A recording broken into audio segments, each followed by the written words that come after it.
Hi viewers, আজকে নতুন একটা ভর্তা রেসিপি নিয়ে হাজির হয়েছি। আপনাদের দেখাবো বাদামের ভর্তা রেসিপিটা খুবই মজাদার, লোভনীয়, সুস্বাদু একটা ভর্তা। আপনারা অনেক ধরনের ভর্তা খেয়েছেন, তো বাদামের ভর্তা হয়তো অনেকেই খান নাই। চলুন দেখে নেই। এখানে আমি কিছু বাদাম খোসা ছাড়িয়ে উপরের যে লাল আবরণটা থাকে এটাও আমি ছাড়িয়ে নিয়েছি। অল্প আছে সামান্য তেলের মধ্যে আমি কড়াইয়ের মধ্যে ব্রাউন কালার করে ভেজে নিচ্ছি। যেরকমটা করে ভাজলে আমরা শুধু শুধু খাইতে পারি, এরকমভাবে বিচিগুলা পুড়বে না এবং খুব খরাও ভাজা হবে না, তাই অল্প উনুনে এটাকে ভাজতে হবে। আর এটার লাল আবরণটা ছাড়ানো খুবই সহজ। কিছুক্ষণ পানিতে ভিজিয়ে রেখে কষলিয়ে নিলেই লাল আবরণটা উঠে যায়।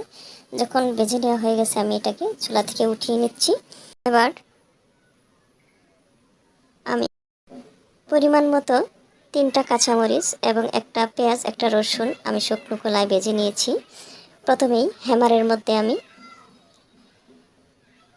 মরিচগুলোকে একটু তেতলিয়ে নিয়েছি, তারপরে বাদাম বিচিগুলো দিয়ে দিচ্ছি, এগুলোকে একটু তেতলিয়ে নিব। লোহার হ্যামারের মধ্যে আমি ভর্তাটা করতেছি, আপনারা চাইলে ব্লেন্ড কিংবা শিলপাটাতেও করতে পারেন, তবে এই হ্যামারের ভর্তাটাও খুবই সুস্বাদু হয়ে থাকে।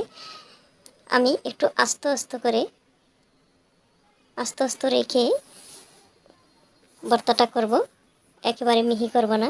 সর্বশেষে আমি পেঁয়াজ এবং রসুনটাকে তেতলে নিচ্ছি। ফাইনালি আমার সবগুলাই কেচে নেওয়া হয়ে গেছে। এবার আমি ওই লোহার, এটাকে গাইল এবং হ্যামার বলা হয়, আমি গাইল থেকে ছাড়িয়ে নিচ্ছি। একটা পাত্রে আমি রেখে দিলাম। এবার এখানে আমি কোনো তেল ব্যবহার করব না, যেহেতু বাদামের মধ্যে একটু তৈলাক্ত ভাব রয়েছে। আলাদাভাবে সরিষার তেল বা অন্য কিছু তেল ব্যবহার করার কোনো প্রয়োজন নেই। এবার পরিমাণ মতো লবণ দিয়ে আমি ভর্তাটাকে মেখে নিলাম। ফাইনালি হয়ে গেল আমার বাদামের ভর্তা। আপনারা যারা খান নাই একবার হলেও ট্রাই করবেন, খুবই মজাদার হয়ে থাকে।